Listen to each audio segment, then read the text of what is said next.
Live from Australia, welcome race fans one and all down under to the coast as we get set to go racing once again here on Green Flag TV. It's a brand new racetrack here on iRacing, and it's a new track to the channel as well. Welcome to the Adelaide Street Circuit, one of the most famous street circuits on planet Earth. My name is Nolan Ramble. Alongside me today is Ron Mods, bringing you all the action from start to finish here this afternoon. And this is round number 3 of the Belgian Sim Racing Federation's Esports Clio Cup. Ron, Adelaide is a track that has stood the test of time, virtually unchanged in its layout for decades now, as tends to be the case with most street circuits. Of course, most famous nowadays for V8 supercars racing, but was at one point home to the season finale rounds of the FIA Formula One World Championship back in the 80s, and a lot of that racing pedigree remains at one of Australia's most famous racing venues. Yeah, this track is historic and a fascinating drive as well. Ever since it got added into iRacing, it has been on my wish list, and this may potentially be that demo ride here tonight. Really looking forward to seeing what kind of racing that we have here. Even though this track has F1 pedigree, sports cars can rip it around here as well, from the supercars through to the one time that the American Le Mans Series ran here nearly a quarter of a century ago. But looking forward to this race. I think we're gonna have a lot of fun.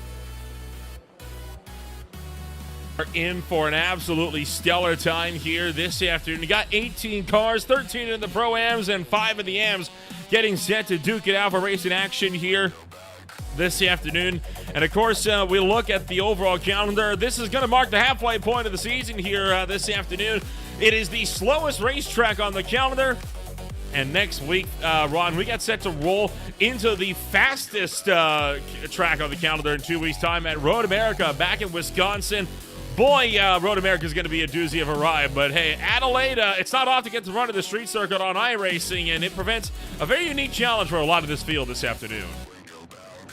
You know, it's a stacked month of March here in this series. You look at Adelaide, you look at Road America, and you look at Magny-Cours. That's a track that doesn't get a lot of love anymore. Two tracks that used to be a host of the Formula One World Championship, but aren't anymore. But I'm looking forward to seeing what action that we have at Road America next time out. Definitely a little bit biased there, but I adore that racetrack. The only trip in the States for this entire calendar. The only trip on the other side of the Atlantic on this calendar, for that matter, too. But here at Adelaide, this is going to be a wild one. I'm looking forward to seeing what the action is going to consist of in these two races, in a track that, as you said, Nolan, is maybe one of the more tighter and technical ones of this season, which is really saying something, considering we've already had Circuit to Barcelona, Catalonia 2 weeks ago, and of course Brands Hatch to get the season up and rolling.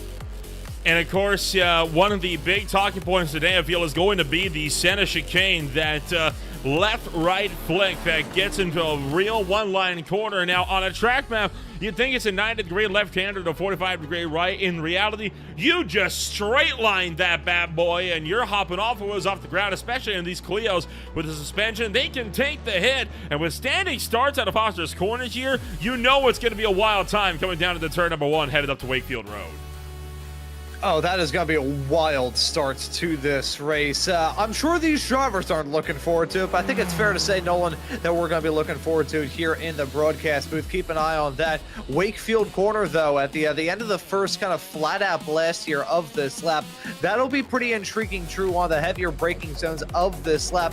Once we get off into the hairpins, or just the tight turns like Wakefield, like the Decaturville hairpin on the back end of the circuit at the end of the Barrington straightaway, or Foster's Corner, that'll be quite tricky as well. But all in all, this is going to be a tough nut to crack for these competitors. Some of these racers, I'm sure, are just now getting the opportunity to drive around this racetrack extensively for the very first time in iRacing. About 20 seconds remain here in qualifying, Ron, and with all of that said and done, we're just about ready to get a rundown of what that starting grid is going to look like here. All of the Pro-Am contenders starting ahead of the M challengers, and that means that for Sergey Dendas, currently provisional pole in the M class, he is going to have one hell of a time here trying to get himself up and with some insurance. He doesn't have some pro drivers to use as a bit of a cushion here. So what we're going to do, we're going to jump down and take a jump and see what the starting grid looks like for the main event. The sprint race coming up here for round number 1. Jento Van Talen comes home first place and qualified alongside Dylan DaCosta with row 2, holding the likes of Jonathan Delforge and Matthias Pentia. Row 3 on the grid, Christoph Herbenow alongside Arnaud Blaise, with row 4 holding Kevin Tavares and Michael Meyer. James Holman and Lorenz de Vleger rounds out the top 10 with Matthew Collin and Yashal Yunus 11th and 12th. Last pro driver on the grid, it's Peter Goossens, and alongside him, Sergey Dendas, number 1 in the M class. It's Stefan Vandersmissen in number 2, with Nicholas Gabriels 3rd in the M category. Anthony Ernst and Loic Demelin are going to look to round out the 18-car grid here this afternoon. So the field is gearing up and getting ready to rumble here. Ron, your keys to winning in a tight street circle like Adelaide? Well, I'd say for this first race, where it can be a little bit hectic and froggy, it's just a matter of surviving the opening lap of the race. Standing start, as you said, Nolan, the run down in through the center chicane for the very first time here in this race is going to be frantic. But that small little left-handed sweeper on the outside of it, once you get back onto the streets here of this track, that's going to be quite dangerous as well. I think this will be a race and a round of survival for both this 20-minute sprint coming up and the 40-minute feature later on tonight. We're also at the halfway point of this season, so that's going to add into the aggression somewhat as drivers try and bring the thunder as they try and worry about that championship too. Drop weeks already in play for a lot of drivers in this field, and of course right now you can score a max of about 150 points in your race, so it is critical for drivers to do the absolute most that they possibly can as soon as they have the opportunity to get out and rolling. And you can tell that a lot of this field, that pressure is already building. I mean, Rod, you were with us at Barcelona for an absolutely manic start, especially in the main event, and it is going to be absolutely no different here this afternoon. And just like that, we are ready to get this show on the road. 20 minutes of racing action in the sprint are officially underway for the Esports Clio Cup in Belgium, and a black flag for Lorenz de Vleger right off the hitch. He's got a jump start penalty. Oh, as they head their way side by side off through the center chicane, keep an eye on those killer curbs. Gonna launch these drivers up in the air, but it looks like they're able to cope with the challenge brilliantly. Now off into Wakefield. Gotta worry about that curb on the outside as well, but a smooth start outside for that one driver, picking up the black flag from the get-go. That's gonna set them back big time. Battles on for the third place spot in the M category. Nicholas Gabriels and Stefan Vandersmissen at the tail of the field, and boy, Gabriels almost shoved out wide. Down Flinders Street and now towards Hutt, and making our way down to Bartels Road. Then, of course, that ever infamous turn number 8, going to be a big point of contention this afternoon. Christoph Herbig now just making his way out onto the racetrack as Jentel Van Talen able to jump out in front, and so far a relatively good jump from the top end of the field. Do we see anybody look to make those brave dive bombs into the hairpin here at the Duquetteville hairpin? No, doesn't look like it just yet, but we do have Michael Meyer trying to fight it out with James Holman for 7th overall. Yeah, so keeping an eye on the battling as we get into the back half of the lap. Now back off into the permanent section of this circuit. Adelaide a bit revolutionary in that sense in the world of street circuits. In fact, there is a permanent section and the streets is side-by-side racing, heading off through the final turn. Foster's corner needs some Fosters to try and go for a move like that. So these racers still going side-by-side as they come across the stripe. But for Van Thielen right up at the front, he's been dominant in qualifying. He's still dominant in this race as they nearly wreck to 1. Boy, that was getting a little bit dicey there. They're still packed up a line astern. Yashal Yunus going to try to look down the inside of Peter Goossens here, coming into that infield section of the racetrack, and he is able to secure the pass. So that's going to be a good run for him. And meanwhile, you've also got Lorenz de Vleger spun off the road. The Team Camber Motorsports number 7 having continuous problems this afternoon. The battle for the M-Class lead remains tight between teammates, and Ron, let's take a look back at that jump start penalty right off the line for Lorenz de Vleger. Oh, yeah, that'll do it. Yeah, I have a feeling he probably didn't have the clutch in, just slightly rev the car trying to build up the revs before the lights went out. Just didn't realize it. Heartbreaking mistake for him. That's going to set him back huge. Maybe a blessing for Herbenow, who, interesting to see that he started the race down in pit lane off the back of a win in the feature last time out, Circuit de Barcelona, Catalunya. He's on the back foot already to start off this race. But Fortunately for these competitors that may have found themselves in trouble with the top 10 invert, that's pretty much going to split the field 50-50, even a little bit more so than that. So that will be a slight blessing for some of those who are battling in the midfield, the fact that they are battling for the pole in that future race later on today. Stefan Vandersmissen and Nicholas Gabriel's having quite the battle here with Anthony Ernst. This was coming down into the Duquetteville hairpin. This is for second in the M category. A huge lockup for the number 82. And boy, that caused a bit of a stack up towards the tail end of the grid. Now we got to fight for second. Three-way battle for the number 2 spot, in fact, coming up here as well. Yeah, so as your race leader is driving off into the sunset, the battling right behind is intense. You got Dylan DaCosta in the middle of this, Jonathan Delforge and Matthias Penzilla, your current bread of that sandwich. So as we look at these racers heading their way down the flat out back half of this racetrack, off into the kink, turn number 8. This is a brutal turn. If you get that wrong, you are in for a world of hurt. It was that kink that has spelled disaster for many racers. Mika Hakkinen nearly ended his F1 career in the mid-90s because of a tire blowout and a huge incident through there. Some of the most memorable incidents at Adelaide happened at that corner. It is one of those places you can realistically only go through their single file run. Now, there is definitely a possibility on going through there side by side, but it's usually in cars like these. But how many times have we seen a driver get that corner wrong by so much as a centimeter, and that is enough to send you speared into the opposite wall? Matthias Penzilla still under fire. Dylan DaCosta having a blazing start to his season, trying to see if he can't get a run going, and they're going to make their way through turn number 1 at the center chicane. And more problems on one. A big crash coming down the pit straight into the S. It's Michael Meyer hard into the wall right in front of the M-Class leaders who will have to go evasive. And Sergei Dendas going to have a code brown moment there as a result of that. He avoids piling into that, but that could have been a heck of a lot worse. We'll have to load up a replay to see that. That was an odd section to lose it. I wonder here, Nolan, if it was side-by-side racing gone disastrously wrong. Already looking like it. Maybe a failed block. Oh, yeah, contact boy. made. Oh my God, he nearly flipped it too. Huge crash for Michael Meyer. Take a ride on board with him. This was an absolutely brutal crash. Hard into the wall, and it fires back across the road and lifted the whole rear end of the car up off the road for rebounding right back across the racetrack. That car was not keen on stopping. Yeah, I'm not sure if he was too keen on stopping either. As soon as that car went sideways, he was just resigned to his fate. Sledgehammer shot, though, into that inside wall. You could see a couple of feet of air underneath the back of that car. Some feet under the front of it, too, as I think he probably should have held his brakes there. Just frustration boiling over in the heat of the moment. It's a shame for him. Meyer all the way down at the back of the pack. It's granted a spot to Christoph Herber now. He's now into 12th of your pro racers, but certainly not the start that any of those racers wanted to have at all.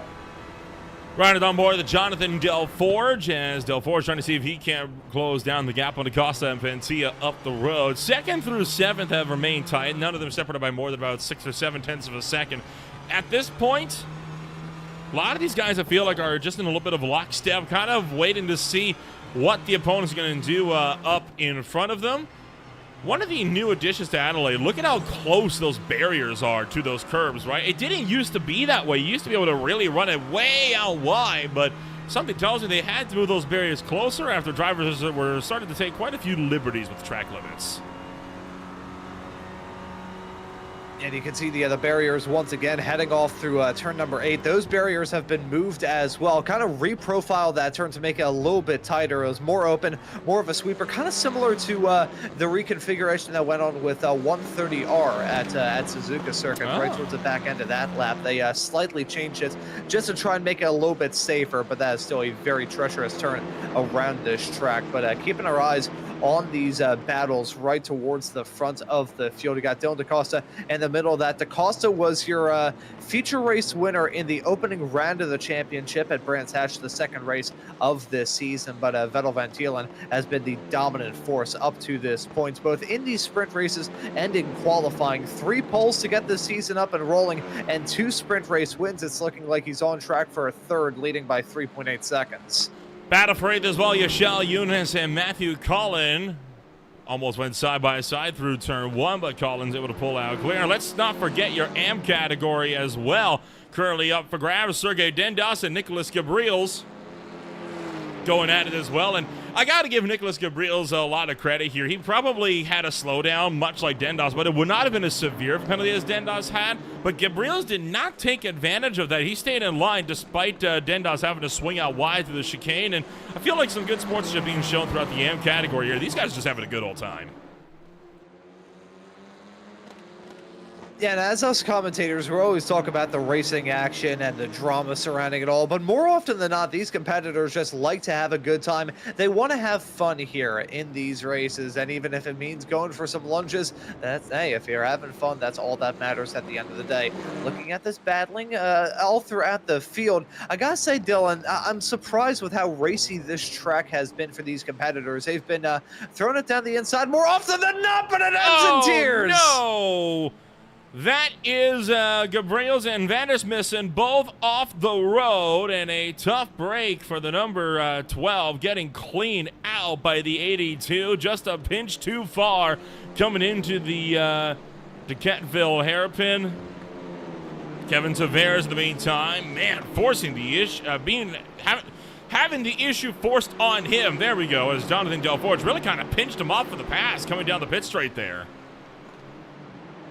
Yeah, it looked like some blocking trying to pinch him off into the turn. Sadly, it ends in disaster, and that's unfortunate for the driver, the number 12, because he was running in second in class at the time. Let's take a look at a replay here of all this gas that's been going on. It's been a hectic start to the day here, Nolan. Let's be honest. This is Kevin Tavares, and he's going to have Jonathan Delforge over on the left-hand side. And DC Match having to lift because Delforge was just coming across the racetrack, pulling across more and more and more, and actually squeezed him out against the wall.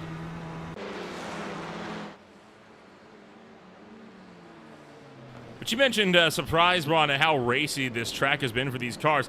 I'm not too surprised. I mean, these are Clios. We saw at Brands Hatch the racy style of these racetracks effectively touring car style racing with the speed of Mazdas, and that's the perfect recipe for a thriller no matter where you go. See, and now these lower powered cars, the most experience that I have really covering some of the lower powered cars on iRacing is on the open wheel side of things, from Formula Fords to Formula Vs. But these Clios, in my brief time, very brief time, covering their action here in this series, they've really impressed me. You'd think, okay, these cars a little bit on the bigger end. I mean, they're tiny, but it's compared to a Formula V, at least, are a bit on the smaller end.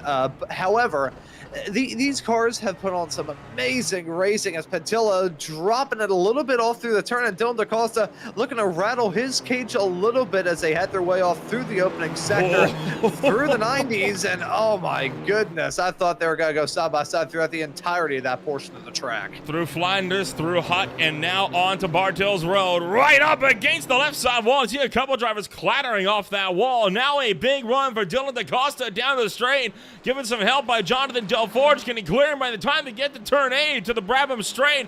It's going to be tight here into the kink. Do they manage to survive it? Yes, they do. And even in these low-power cars, you see just how close the lines got between the pair.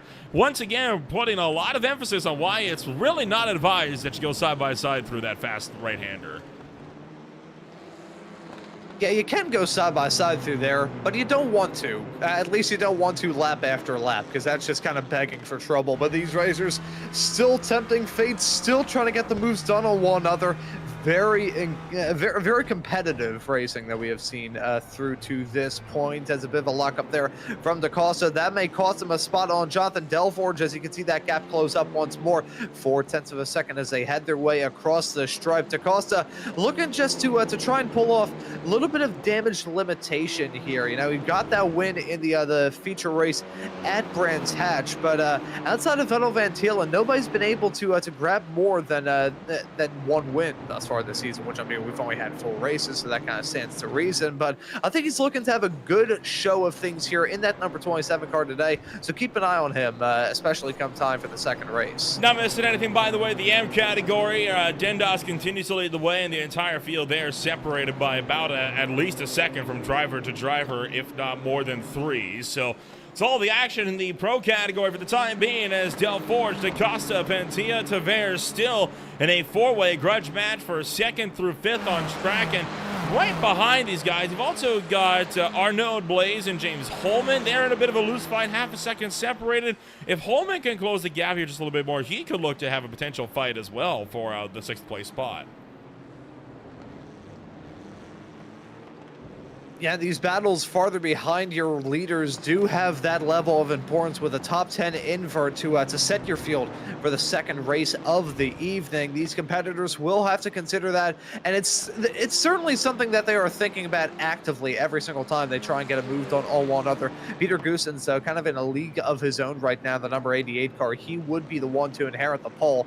I don't think he's going to try and close up that 4-second gap between himself and Yashal Yunus, and I don't think Sergey Dendas 7 seconds, nearly 8 seconds back actually in the number 72 car. Your current AM class leader would try and rattle his cage too much, although it has been a good drive for Dendas. He's been another one of those racers throughout this championship that has had a very good season. Similar shades to Van Tielen, he has been dominant in that class as well in these sprints. You saw Arnaud Blaise actually move over to the side and allow James Holman through, and you have to wonder if potentially, and Blaise got a bit of a slowdown penalty going through that open chicane. You saw these drivers really getting aggressive and attacking those corners. Take a look and see. Did he get all 4 wheels? Oh, yeah, I think that would do it. Oh. You saw the 104 nearly striking the tire wall, looking like a bit of netco, kind of saved him there, but yeah, definitely a slowdown for Blaise. Yeah, I can just see the front bumper flying off, you know, popping out of the toaster like a Pop-Tart, and then you see the wheel break off, but then it all pops together. Everything's totally all right, so just popping apart like misshapen Legos. Everybody's back up and rolling, gets that spot eventually. So James Holman currently holding on to P6 at the moment. We'll probably have to worry about Blaise going back for a move on him as we get into the final 4.5 minutes into this race. And it feels like we haven't been covering too much, but Nolan, this has been a pretty hectic start to the day, but the time is flying. Van Tielen is driving off into the sunset as the battling for the final 2 spots on the podium now has another competitor. You look right behind Kevin Tavares. He's really got his nose stuck into this fight now. Yeah, no kidding. This is turned into a 4-way grudge match, and it's a grudge match these guys got to settle soon because they've only got 3 laps to go, 2 when they get back to the line. So these guys do not have a lot of time if they want to get these fights settled amongst themselves, and it could be it could come down to just who's willing to make that dive bomb on DaCosta.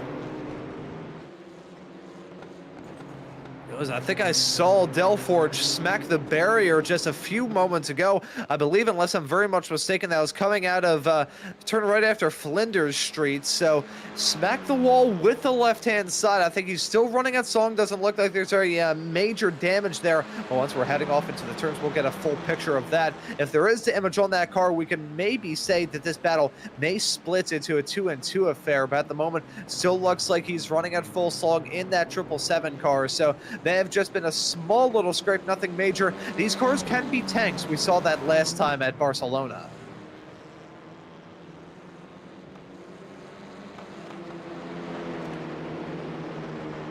Looking for the 2 to go signal this time by at the line. Jentel Van Tielen clears out of the final corner. He's cleared by 6 seconds with absolutely no competition. James Holman, Arnaud Blaise fighting it out as Arnaud Blaise trying to see what he can do as the field is going to make their way down into turn number 1 as Blaze, seeing if he can reel the gap in on Holman.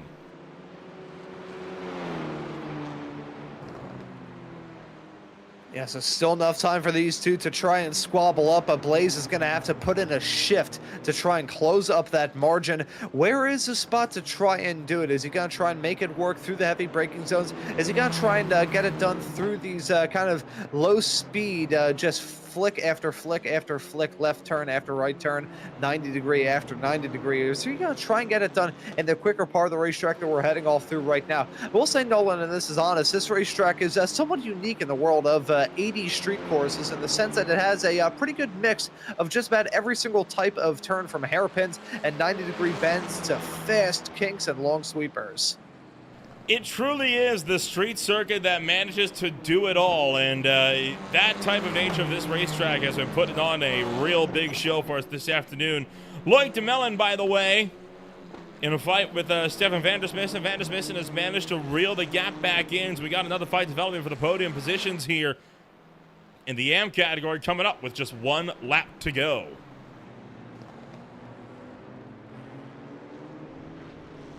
So one more lap of racing action. Not a lot of time for these competitors to try and squabble up. Dylan DaCosta got to look to desperately cling on to P2, but the likes of Jonathan Delforge, Matthias Pantella, and Kevin Tavares are going to look to try and apply the pressure here still. You can see those racers smacking the curbs all through the center chicane, as we still have this battle farther behind between Holman and Blaze. He was really able to put in a good lap there to close up that margin to about a half a second.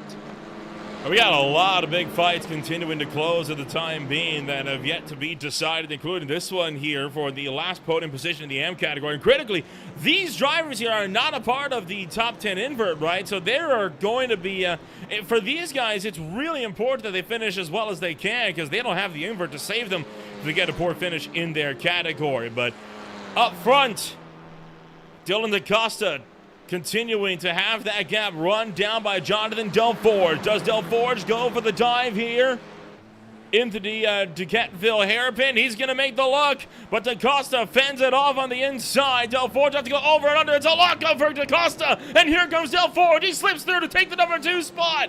Covers off Delforge, but Delforge can get the over-under. Trying to make the look again here, coming down into the final sector of the racetrack. Both cars strike the wall. Here comes Matthias Pantella, trying to get a drive as well. Off the final corner, Jento Van Talen going to take the sprint race win, but into the final hairpin, looking for 3 wide. DaCosta back to the inside of Pantella, and he's going to fend him off for number 2 potentially. Here comes Pantella. Pantella's got the drive, trying to get back around him, and he's going to get him by a few thousandths at the line.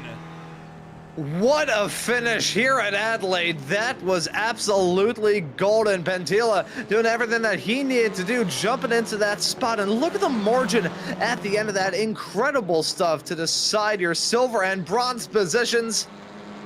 We have some more battling going on farther behind. You can see some drivers absolutely whacking the curb, flying the kite off through the final sector. It is quite intense. This is for 3rd through 5th in your AM category into that final hairpin, and back across the line is going to be DeMelli, who will hold on for 3rd, and no move made for 4th or 5th. Take a quick jump back here. This is going to be the grudge match that we saw between DaCosta and Pantella. This is coming out of that final hairpin here, but it's the run to the line that we want to get a look at here, Ron, because that is how close the fight for 2nd was at the stripe, by about a bumper. Yeah, bumper gap at the end of the first 20 minutes of racing action here. I'll tell you, and this is honest, if anything is to go by off of this race, and based off my first experience with this series 2 weeks ago at Circuit de Barcelona, Catalunya, this upcoming feature is going to be even more intense. Maybe double length, but that's just double the opportunities for these racers to squabble up at every single opportunity that they have got. But Nolan, let's take a look at the race results. At some familiar names up in the front in both classes. Jento Van Talen, another dominant win for him for Bloom Mercure Esport. He takes home number 1. Matthias Pantella for RD Simsport back in number 2. DaCosta rounds out the podium in the pro category. Delforge in 4th, Tavares in 5th, and it's Holman, Blaze, Colin, Eunice, and Goosens to close out the top 10. What a stellar drive for 1st through 10th, and what a fight we have for the number 2 spot there. And then you've got that second page with the entirety of the M class. Yeah, Sergei Dendas continuing on his dominance here in this category. That is his third AM win and his third sprint race win thus far this season. Anthony Ernst going to finish right behind in P12. Luc Demelane will finish this race in P13. Lucky spot P13 for the driver of the 44, with Stefan Vandersmissen finishing in 14th. Nicholas Gabriels will finish in P15. Lawrence de Vigler will finish in P16. Christoph Herbenal will be classed in 17th. Michael Meyer will round out your 18 drivers classified here at the end of the first race of the day. 13 laps, and 13 laps chock full of action, I gotta say, Nolan. Those competitors were bringing the heat and bringing the thunder here at Adelaide, and we still got so much more action left to go. Plenty of action yet to be had. My name is once again Nolan Rambo alongside Rob Bonds. This is the Belgian Series of Federation for round number 3. Stay with us. We got more racing action coming up for 40 minutes and a few on Green Flag TV.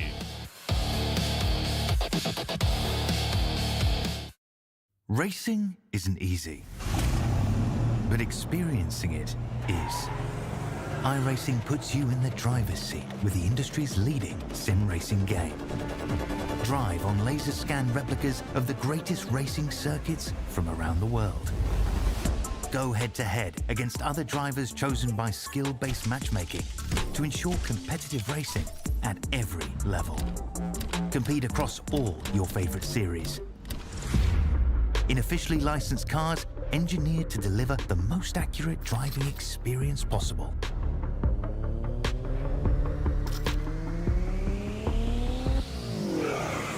Join a race or host your own with players from across the globe. Race against the computer or in a league with friends. Feel the thrill behind the wheel. Visit iRacing.com.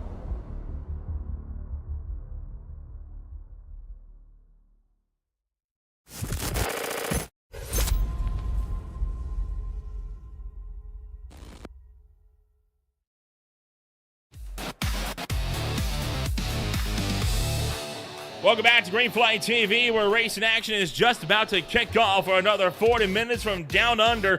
This is the Adelaide Street Circuit, and Ron, what a wild finish of the sprint race we had this afternoon. We're getting set to double the length, though. A top 10 invert should shake things up a lot, especially since passing far from easy at a track like this, unlike Barcelona 2 weeks ago. Yeah, doubling the length and mixing it up. We got that top 10 invert, really going to throw a wrench in the works, and what a way to get the night up and rolling. That was a thriller, especially even in the battling for some of the few spots on the podium in the AM category. It was intense come time for the very end, but now that we're getting into the second race, we got to worry about that championship as well, considering this will mark, at the end of this upcoming race, the halfway mark of the season here in the BSRF Clio Cup Series. So there's a lot riding on these drivers' brains, trying to get a good result out of this, trying to tackle what is still a bit of an unknown quantity of a racetrack, and you still have to consider those points permutations as well. All of this takes us back to the main event. 40 minutes of racing action. Again, no pit stops anticipated for this field. It is just heads up who's going to be quickest at the end of that little while. The question for Jentel Van Talen, can he drive through the field to find his way up to the front? He pulled an 8-second gap on these guys, so he's got the pace to win. He's just got to have the patience to claw his way through what has been so far an incredibly feisty midfield run throughout this grid here, Ron. Yeah, super feisty, really dicey too. These racers were throwing caution to the wind, I would say. Well, in a tempered way, they were throwing caution to the wind. They were certainly battling hard, but it wasn't in a any sort of reckless behavior at all. The competitors were just battling it out as hard as they possibly could. Gave us a fantastic way to get this race up and rolling. But here in the second one, with a slightly longer distance, I think it could potentially be a little bit more tempered. These racers may decided to take it a bit easy, and with the other opening race jitters out of the way, now that we're going off into the second 40-minute long race, it may be a bit easier. Peter Goosen starts number 1 here this afternoon alongside Yashal Yunus, with number 2 holding Matthew Collin and Arnaud Blaise on the second row of the grid. Row 3 holds James Holman. He's alongside Kevin Tavares, with row 4 bringing it up for Jonathan Delforge and Dylan DaCosta. Top 10 closed up by Matthias Pentilla and Jento Van Taylor, with Sergei Dendas leading off the AM category alongside his teammate Anthony Ernst. It was a fierce fight for third between Loic de Mellis, Steffe Vandersvissen, and Nicholas Gabriel as they line up 13th through 15th overall. Lawrence de Vleger, Christoph Herbignow, and Michael Meyer all had problems in the pro category in the sprint race, and they've got a long road ahead of them. They want to continue to score good points here this afternoon. I feel just about set here. Final thoughts here, Rob, before we take this race to green.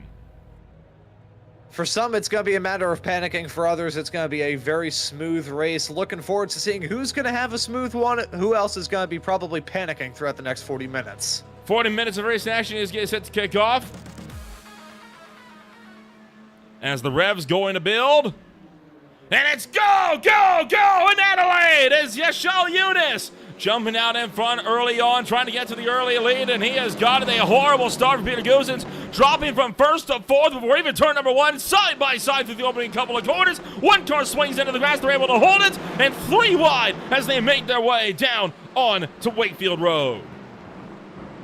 Yeah, drivers fending out side by side for sure, 3 wide in some occasions, and those racers who were dominant in the opening race of the night now looking to side their way through the field without any further incident. No!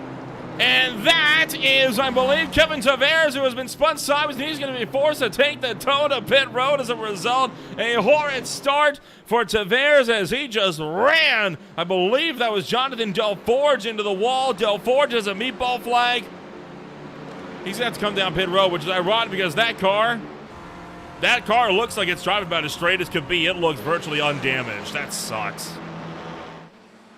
Yeah, that right there is a quintessential falling anvil. Such a shame for Tavares after a great start to the day. It's all going to fall apart here in the second race. Thankfully for him, still a lot of time to bounce back, but that is almost unrecoverable to start off the second race side by side. That's DaCosta and Peter Goosen squabbling up into the infield.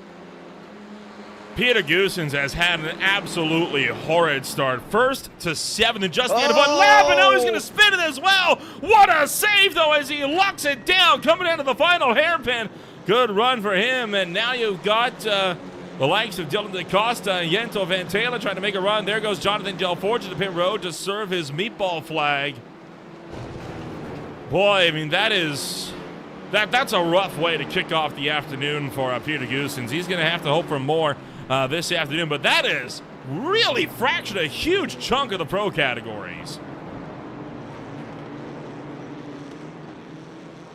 Yeah, you can see the margins have been creeped up, and you do have some AM racers kind of splitting it. You got your AM podium splitting the P7 and P8 runners in the pro category of Peter Goosen and Lawrence de Vleger respectively, and then you've also got Nicholas Gabriels and Loic Demelin currently splitting P9 and 10 in this race right now, as Goosen's once again dropping down. That looks like a quintessential slowdown heading his way down the backstretch.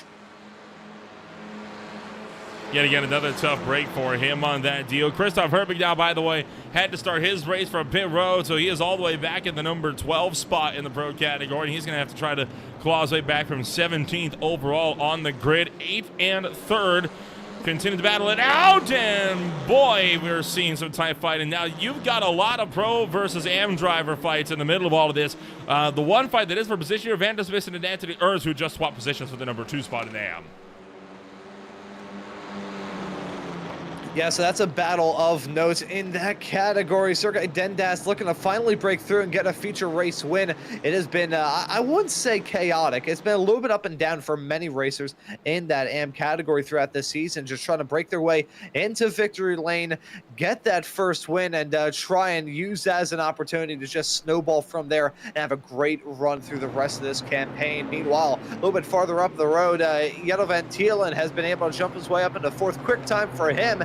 He has yet to win in one of these sprint races, in one of these features, pardon me, but he has put in some good performances, so keep an eye on him in that 214 car to make his way up through the field and try not to have a falling anvil come down on him like what happened last week. 2 weeks ago, sorry. Well, the fight's going to continue on. 36 minutes on the clock. Further back in the field, Nicholas Gabriel's getting back around Peter Goossens. Already 4 minutes down and still 36 to go. Working lap 3 of what is anticipated to be a 27-lap race here this afternoon. So quite a lot of drivers are going to be, I think, settling in for the long haul. I was mentioning earlier on, after that initial scramble for positions, we're going to see a lot of this field getting more into just single file racing as drivers try to just make sure that they are there to fight for spots at the end. One driver that's not following that mantra, though, Jentel Van Dalen, back to third. He's trying to continue his quad to the front.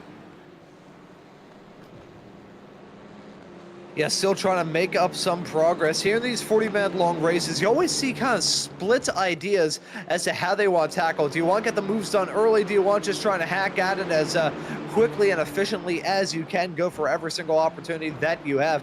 No, one thing for sure, drivers really hopping the berm as look at that move from on Blaze from Van Thielen. That was heading off into turn number 4 and he gets it done. That was bold stuff. They're kind of smelling blood in the water as Blaze had a pretty big ramp up through the curb as they headed their way off through Senna. Arnaud Blaze trying to see if he can get the momentum on James Holman. Dylan DaCosta still in the fray as they fight 4th through 6th place here. This is all for a position in the pro category, making our way back around into turn 8, headed to the Brabham Straight. We saw a few tight battles through here, but no incidents through there, at least not yet, knock on wood, as Arnaud Blaze trying to go around the outside of James Holman into the Getville hairpin. A lock-up sends him wide. Now we're 3 wide, but it's going to be Dylan DaCosta who backs out. They're still close, heading their way off through the proper part of the circuit, banging doors and banging wheels. I don't have a good feeling about this. They're still squabbling up to Costa and Blaze, who found themselves in a battle a little bit earlier on today. Once again, locked steady in a fight. They're so close to making contact. They do make contact once more. A lock up there from Blaze. He's going to lose out on that spot to Dylan DaCosta, but well fought from the both of them. That could have ended in tears in about 7 different ways. They keep it going in a straight line. They're still running inside of the top 5 in the case of DaCosta, just barely outside of it in the case of Blaze. But very lucky they got away with that. They should be counting their lucky stars that they did. Still haven't seen them strike those Hino Trucks tires at the inside of turn 1, but part of me feels it's like a little itch in the back of the head that feels like it's coming. And you and I both know from experience, Ron, in the real world, those tires are obviously made to move. They don't move in iRacing. It's a brick wall. Yeah, that's iRacing is a fantastic simulation, but the tire barrier simulations and physics, there's only so much you can do with that. It's basically like slamming into a neutron star, I would say, or a block of tungsten. Either way, you don't want to run into that with a race car, because all of a sudden your handling's going to go down the tubes and your bodywork ain't going to be looking too great either. So those tire bundles are basically tire bundles of doom. They're kind of like a pothole. I'm just waiting for somebody to hit that. Next thing you know, there's a wheel missing, there's a bumper flying, a driver potentially going upside down. I would not rule out a driver potentially flipping off one of those, either in the sense of their car going upside down or giving the hand gesture. We've had a few cars have some pretty big problems at Adelaide in the past of the real one. I remember there was one situation, not with those tires, mind you, but I remember there was actually a case, I think in the late 2010s, there was a V8 supercar that actually went barrel rolling through the turn 1 and 2 chicane area. It was one of the most wild wrecks Adelaide has ever seen in its long history. Fights on for third, by the way, here. This is Anthony Ernst. He's trying to fight that Nicholas Gabriels, and that is Peter Goossens, the 3rd car in line. He's just trying to fight his way through and find his way back to the front. And I fear something may have gone down with James Holman. He's losing out on a boatload of time farther up the road, and the 104 car got overtaken, and he is really starting to struggle out there. Michael Meyer also got past Sergei Dendas, so a good bounce-back drive from him. Got to take a look at the replays to see what may have gone down here as the field headed their way out of the turn. That's a big dive from way back for Arnaud Blaze. We're seeing a level of aggression and thunder out of that number 14 car that we did not see in the opening race of the day. That was a big lunge, but getting back to the point of the tire barriers, one of the biggest killers is actually if you ever run on one of the road course configurations of the Homestead Roval, there's some on the ground that are basically like claymores waiting for you. Oh, I know very well. I and others know very well. Oh, we got Anthony Ernst around. That's one of the front runners of the AM categories who has had a huge problem here. Oh, dear, and a rough break for the 32 entry. On a very easy mistake to make, to be sure. He was running by his lonesome at the time. Let's see.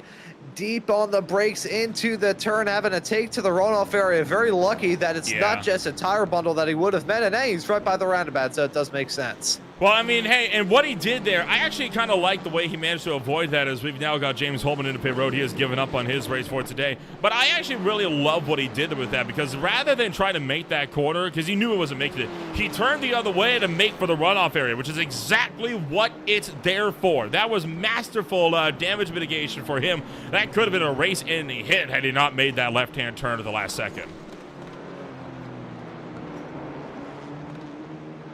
Yeah, he managed it quite well. That's one thing that helps you on a street circuit. It's knowing that line of a mistake. It may seem odd that you have to think about mistakes on a street circuit, but you do have to consider it quite a lot. We've seen in many instances in real life. One of the main ones that sticks out to me is some of the misadventures that Colton Herta had back when he was still racing in IndyCar. It was Nashville on the first ever IndyCar running of the Nashville street circuit back in 2021, and Long Beach in 2022.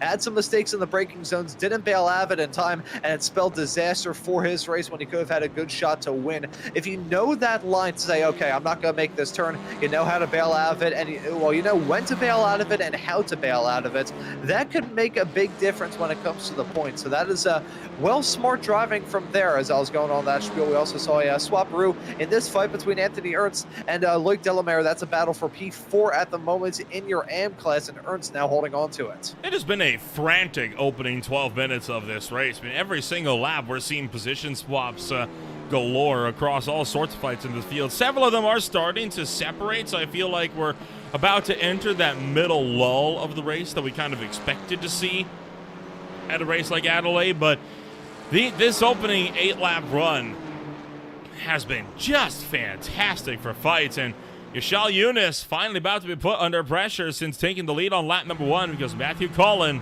is only 0.6 behind.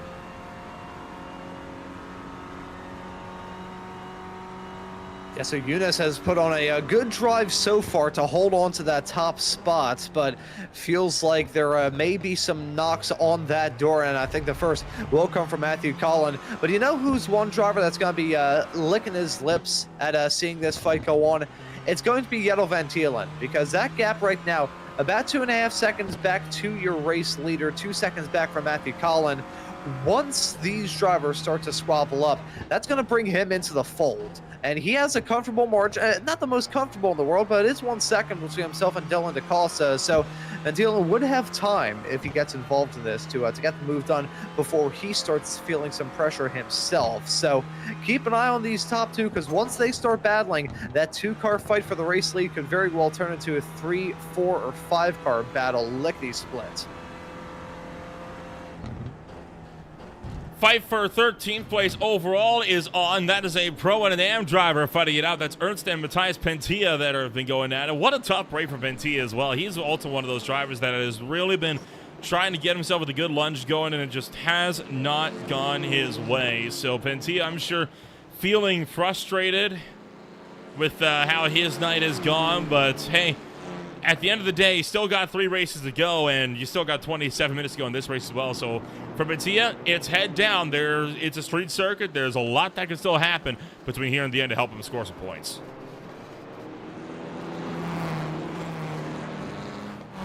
Yeah, I mentioned it right before we got into this second race, Nolan, about those championship considerations that these racers will have to think about. It is a huge point.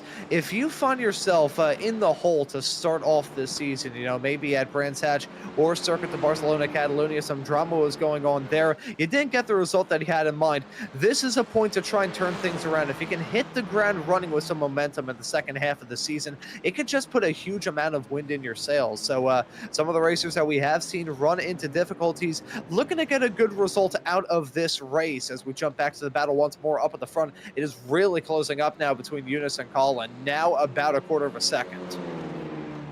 Matthew Collin is within striking distance. Now it's a matter of when and where does he make that move. Does he perhaps make it here into turn 2? Does he wait for the Duquetteville hairpin, or does he just pile on the pressure to Shell Eunice and hope that the Maniti Racing driver ends up making a mistake? All very valid options, as well as a sneak attack through some of these back roads that Adelaide is also known for.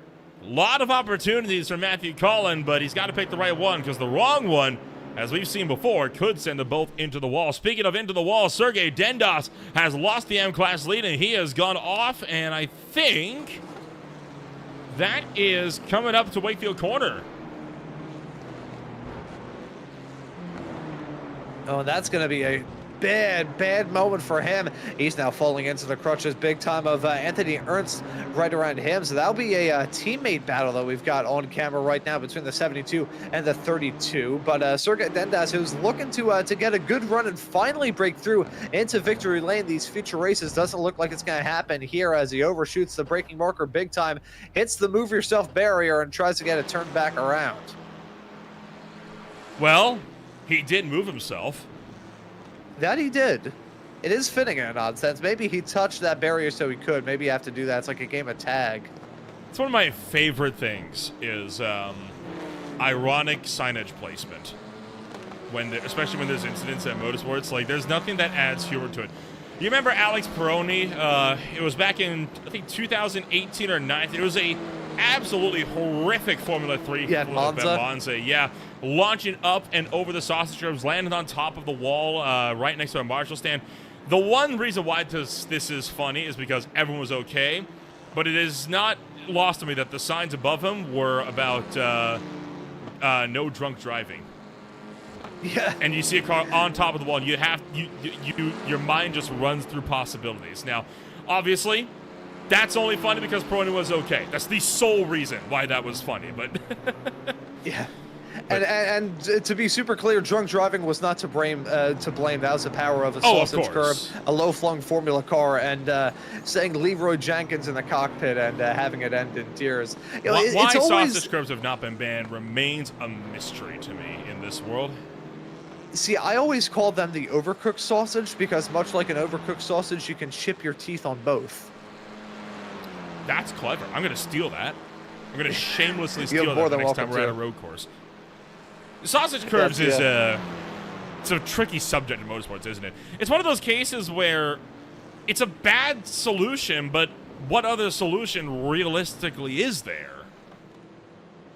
Yeah, it's tough. I will say, I feel like I am somewhat qualified to talk about this. I used to drive in karts for 10 years. I had to get out of it because of just sustaining too many whacks onto my back. And I can't even imagine how it feels in a low-slung Formula car to run over those sausage curbs, especially at speed. I've seen a lot of racers get injured as a result of that.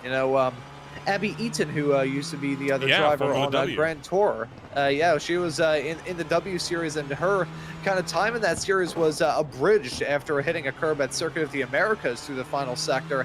Hit that, broke her back. Same thing happened to Sophia Florish in a Macau crash. That was a bit of a different circumstance. Hit that curb backwards, hanging into what's turn number 3 around that racetrack, I believe, and ended up striking a photographer's stand. But that's happened so many times. Formula 2, only a little while ago, the AF2 race at Silverstone, had a car swing out wide, launched up and over the curbs, and the one thing that kept the undercarriage from going straight into a driver's helmet was the halo that was on those cars. It's one of those cases where you gotta wonder, at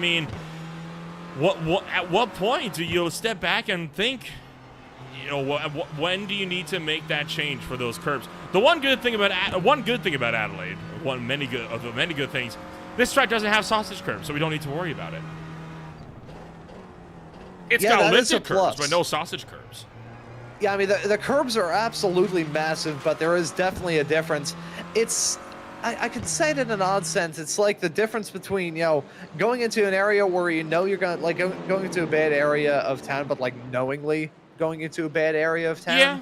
Versus, like, you know, taking a taxi cab and ending up, you know, at a corner where, you know, a baby is selling the devil's lettuce. Well, and this is basically the way these curbs are worked. The reason why they're lifted is to prevent drivers from just cutting straight across them. They're meant to, you know, put some damage onto the car if you abuse them, but they're not overly rigid to the point of being inherently dangerous like we've seen before. Heck, even GT, I mean, we talk about low slide formula cars all the time with sausage curbs. Remember at Monza, again, at Monza of all things, that Porsche GT3 had that absolutely massive crash going into the section chicane, lost the brakes, struck a curb backwards, flung into the air, landed on its roof, and went barrel rolling towards the Lesmos.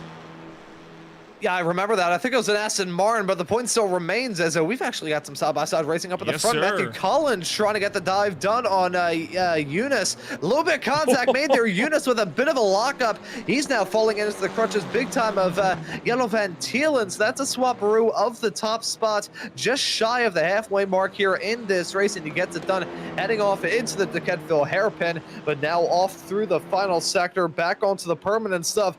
Gotta wonder how long it is until Van Tielen goes first, speaking of, into Foster's. Yeah, that did not take long, and oh, that is naughty there from Van Tielen. Eunice is not going to be happy with how he got raced. I mean, there's no ifs and buts about that. Van Tielen just straight up pushes Shaw Eunice clean off the racetrack.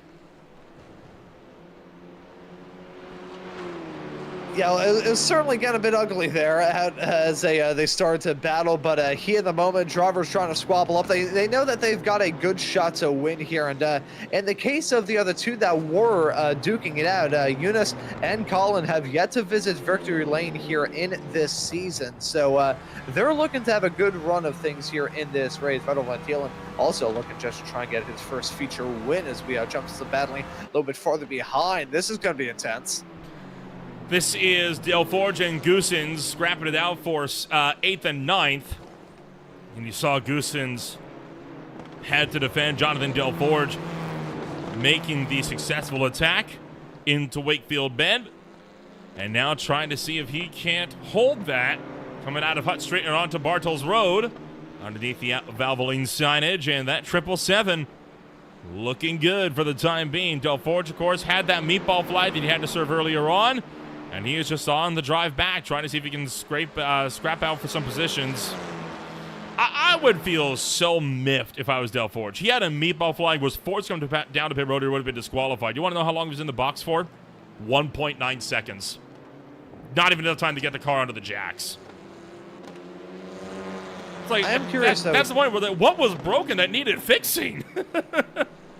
Do we have fast repairs in this series, though? I think we do. I want to say. I'm going to double check my math of that. You might be correct. If there is, that would definitely we do. Okay. Now I look like an idiot. You know, we'll just say that the mechanics had a whole lot of Red Bull. That car was absolutely wrecked. No fast repairs are a lot, and they're just moving at 16 miles an hour. That reminds me of a bit in... did you ever watch the McLaren Tuned series by any chance? Back when they were making cartoons? You are bringing back memories.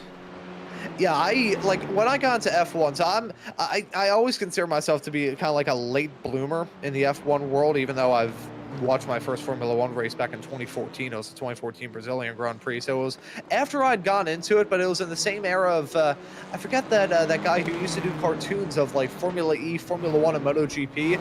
I started watching him as a kid. I started watching the McLaren Toon series, and that was kind of how I got into the sport. I distinctly remember there's a little bit that they did of Mika Hakkinen like going through the history of McLaren, and it was like Mika came into the pits, got out of the car, and changed all the tires, and like made himself a coffee, you know, did all this stuff at just the blink of an eye. Gosh, that series was so... it does date itself quite heavily. you can very clearly tell what era of Formula One that series is made in, but I wish people would do that again. It's just fun. It's just fun to do. Fights on for 8th place still here in the pro category. We've also got a 3-way fight developing for the AM class. Well, it was a 3-way fight until Anthony Ernst went in way too hot into the hairpin, and now it's Dendas versus Gabriels for 2nd place in AM.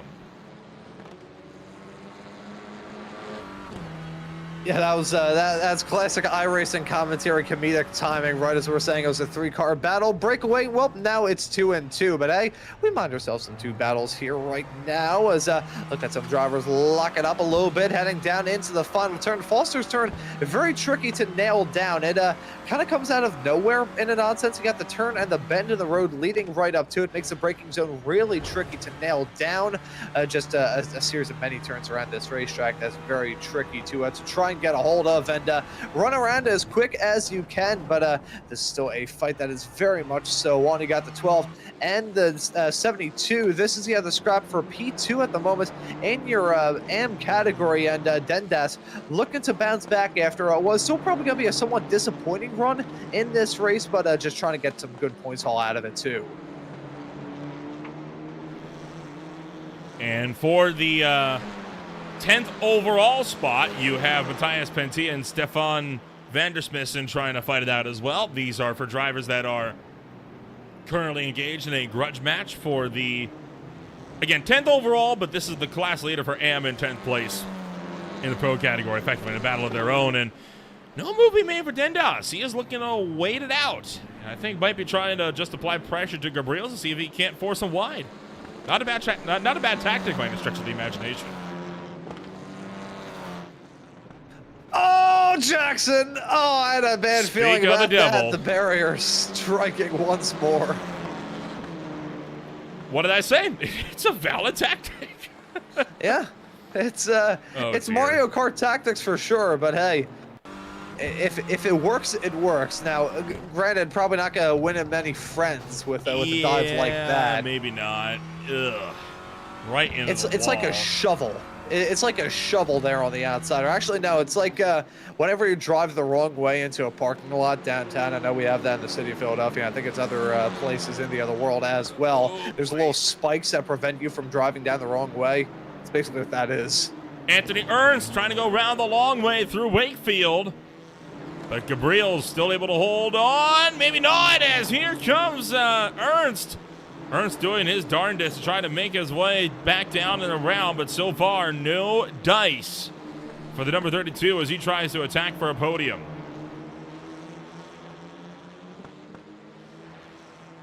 Yeah, so still squabbling up, trying to get every single spot that they can. We are getting into crunch time here in this race. 13.5 minutes left on the clock. So Matthew Collin looking to hold on to that top spot over Van Thielen. That fight is still very much on. Eunice not too far behind, side by side once again, heading away off into the hairpin.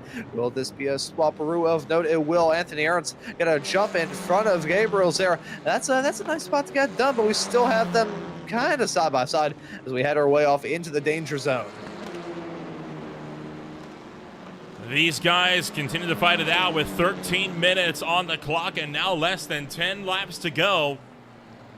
Looking to put on one heck of a show here, and man, you see Gabriels again check into the door of the number 32. I mean, talk about a fight that we are having. You've also got one for 12th overall, as James Holman makes his way around Dendas.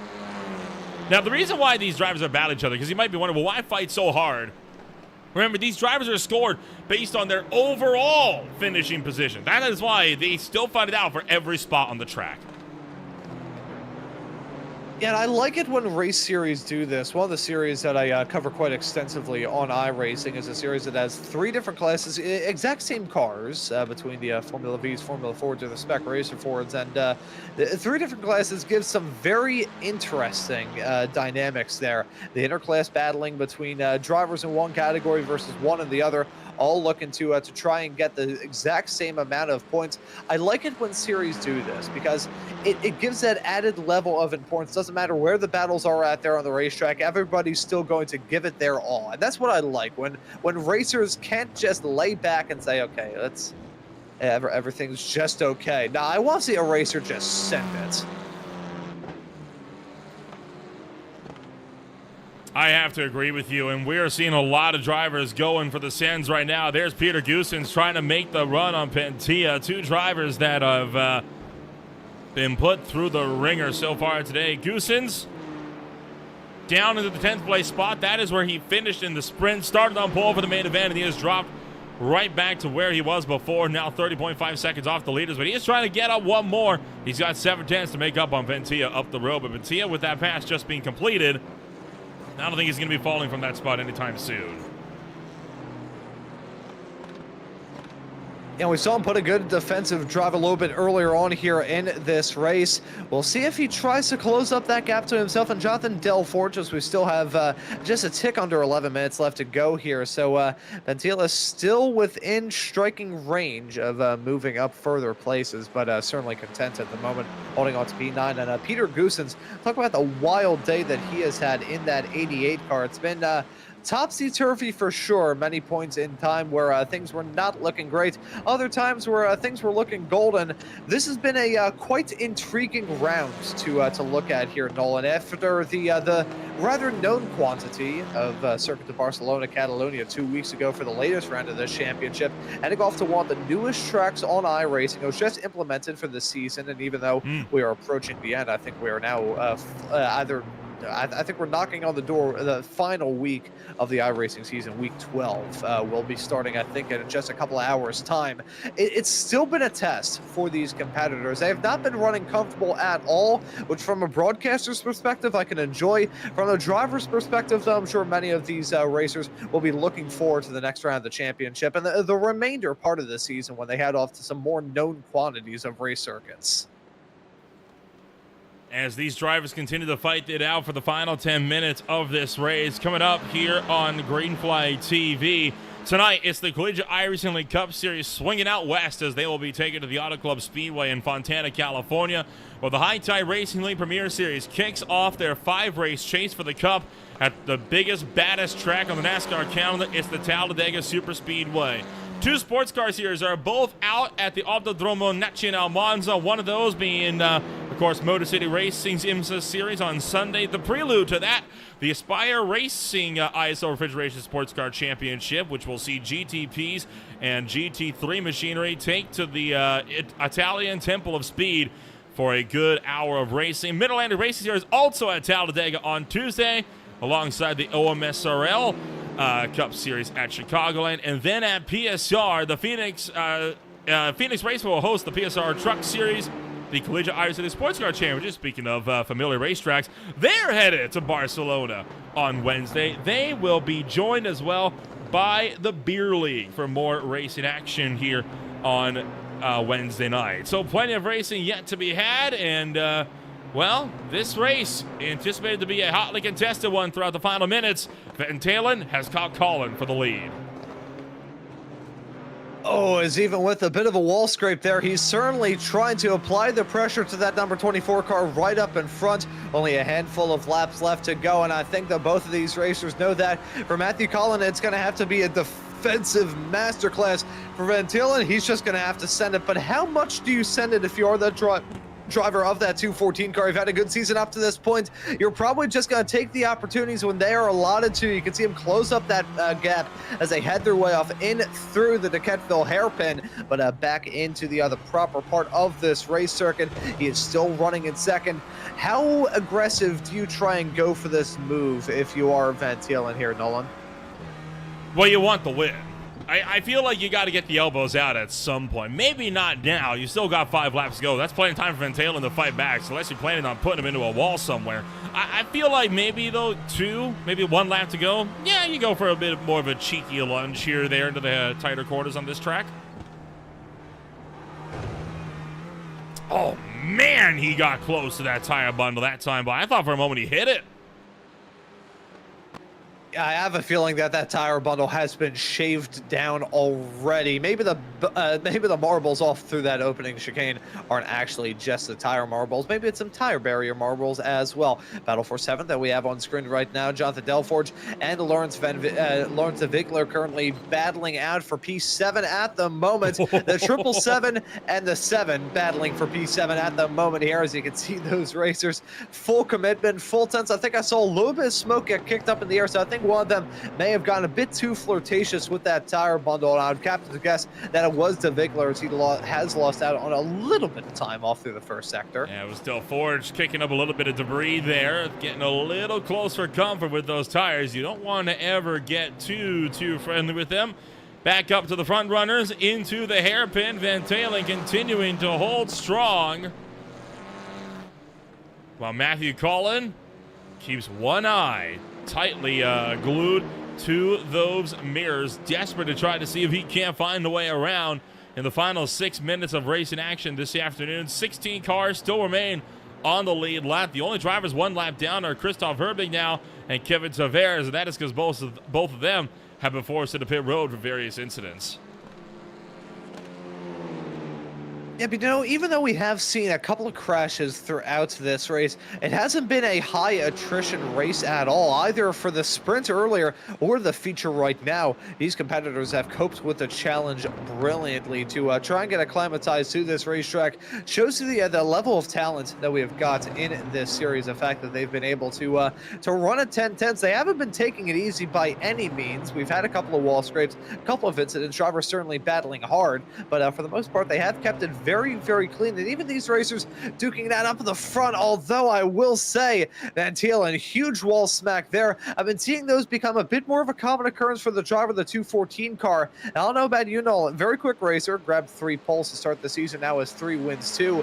I don't know, I'm feeling a little less confident than I was before. I'm seeing these mistakes begin to pile up. I wonder whether he's not feeling comfortable or whether that car isn't feeling comfortable. Maybe the tires are starting to fall off. Yeah, it could be a bit of either or, too. I mean, it's a bit hard to say if you're Jenzo Van Talen. At the moment, this pack continuing to show that it's got a lot of pace still underneath it, as Collin and Van Talen going to continue to fight this one out amongst themselves. 4 hours, 30 minutes to go. 4 hours and 30 minutes? 4 minutes and 30 seconds to go. I was about to say, I thought we were going to be on the air for an hour and a half, not 10.5 hours. Didn't you know? And you're only getting paid for the sprint show rate as well. Gotcha. Alrighty, so $10 Monopoly currency. Yeah. I've been paid in steaks. What type? What? How do you like your steaks? Are you a medium rare type of guy? Or are you a rare, well done? See, I usually won't have the bravery to say this because my dad tunes into these broadcasts. He's always big on well-done steaks because he's a bit squirmish about blood. I always go for like a medium. As soon as I started to understand why people do their beef, whether it be burgers or steaks, a little bit less. It's been a while since I had a steak. I'm usually just more of a burger man myself. Medium is respectable. That's usually what I go with too. Yeah. Medium to a little bit lesser on the pink. I don't want to be red on the inside. Yeah. I'm kind of the same way. Yeah, medium is a good. Well, it's a good happy medium. I guess that's why. There we go. You got the best of both worlds. It works out well. Perfectly average. 3 minutes to go in this race, and anticipated 3 laps as well. Make that 2 laps at the line. And Matthew Collin starting to stretch his legs. Jenzo Van Talen has caught that wall coming onto that long straight a couple times, and it has clearly bent something in that car. Yeah, the pace is starting to fall off. I mean, that was a huge smack against the fence. Right as I was talking about stakes and all that, he's decreased the stakes for Matthew Collin. That was terrible. I'll see myself at. But, yeah, certainly losing out on some time. The pace is starting to fall off. I'm not letting you get away with that one.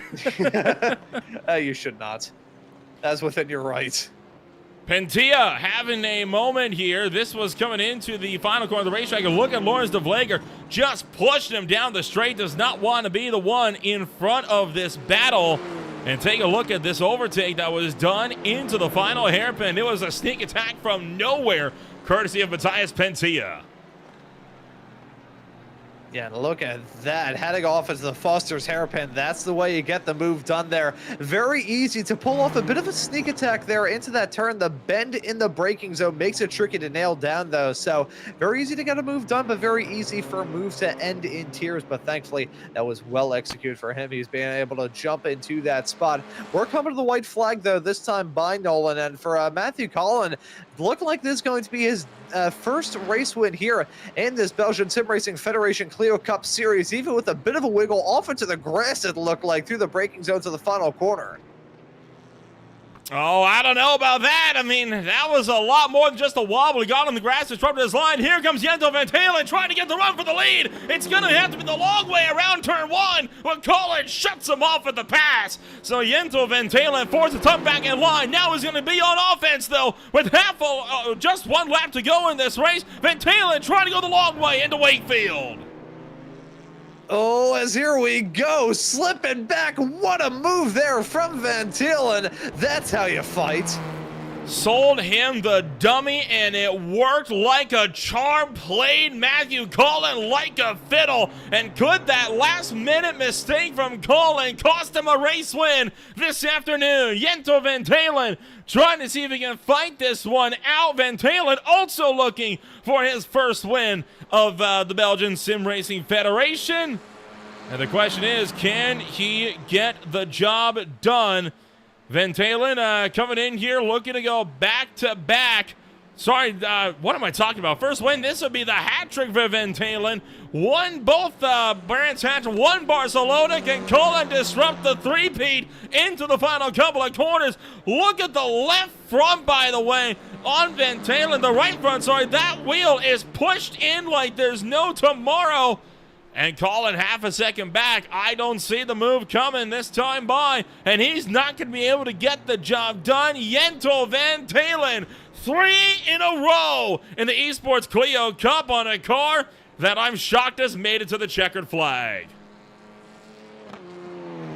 Bravo, though. I had him completely checked out of it. I didn't think he would be able to get that move done. I didn't think Collin would drop back that badly. Disaster breaking out for him right as we got to the end of the race. Understandably disgusted, but I still want to applaud him. Fantastic race for sure. But there's Vettel Van Talen grabbing the win. He was able to win 3 times now in the sprints. His first feature win this season after some good performances already for the likes of DaCosta and Christoph Herbenau. What a race, though. I can speak for you as well, Nolan. We didn't expect that. No, sir, we did not. A driver that has been able to finish well in all the races that he has started. Pole position in the opening 2 races of this season, and yet he comes home number 1 here this afternoon. Jento Van Talen with a solid drive and running 3rd place in the points at the moment. This win is going to help massively for his overall championship. You've also got Stefan Vandersmissen, who had crossed the line in the M class to boot. What a fight, and what a dramatic final lap as well, coming down to the wire on that deal. And with all cars across the line, let's get a rundown of your official post-race results here this afternoon, as it is going to be Jento Van Talen coming home number 1 for the first time in the main event this season. It's Matthew Collin 2nd, Yashel Younes in 3rd, Dylan DaCosta in 4th, Arno Blaze in 5th, Meyer in 6th, Del Forge in 7th, Pentia, De Vleger, and Goosens round out the top 10. And then looking from there, Stefan Vandersmissen able to get back-to-back feature race wins here this season after a triumph at Circuit de Barcelona, Catalunya. He wins it in class. James Holman right behind the pro class competitor, finishes behind in 12th.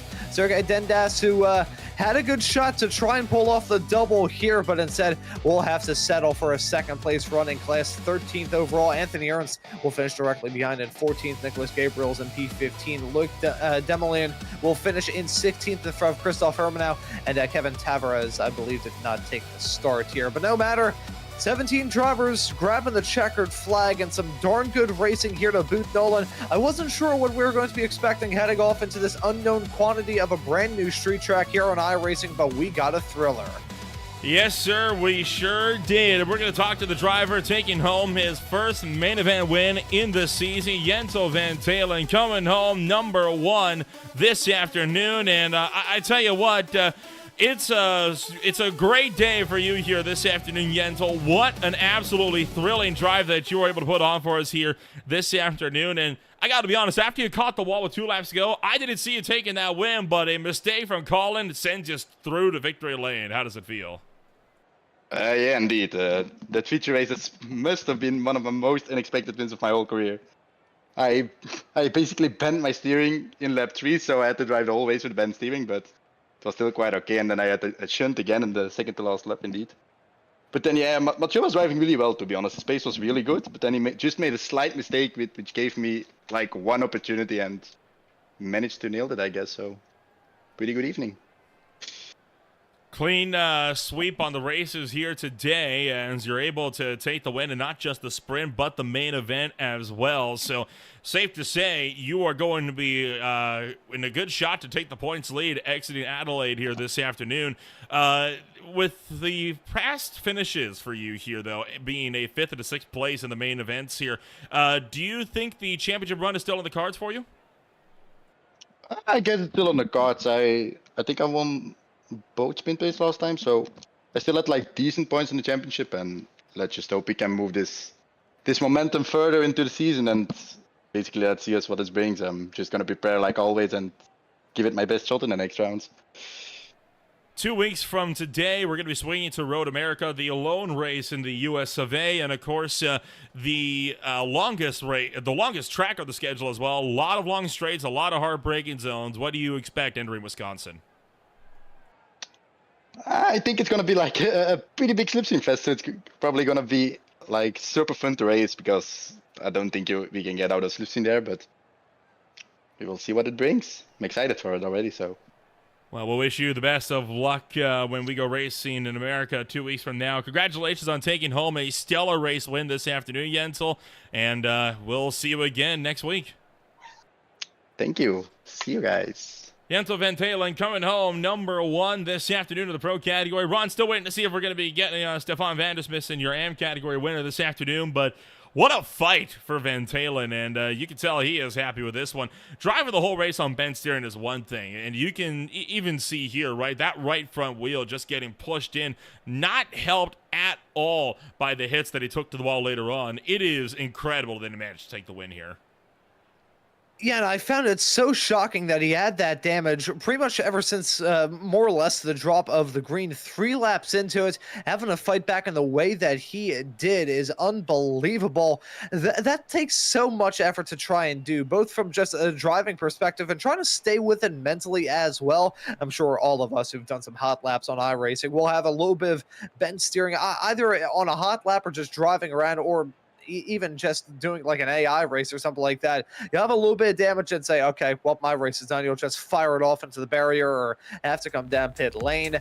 If that damage was even worse and he picked up a meatball flag, that could have very well been a different driver taking the win for the taking, but instead he put together a fantastic drive and truly impressive considering the damage that he had to deal with all throughout.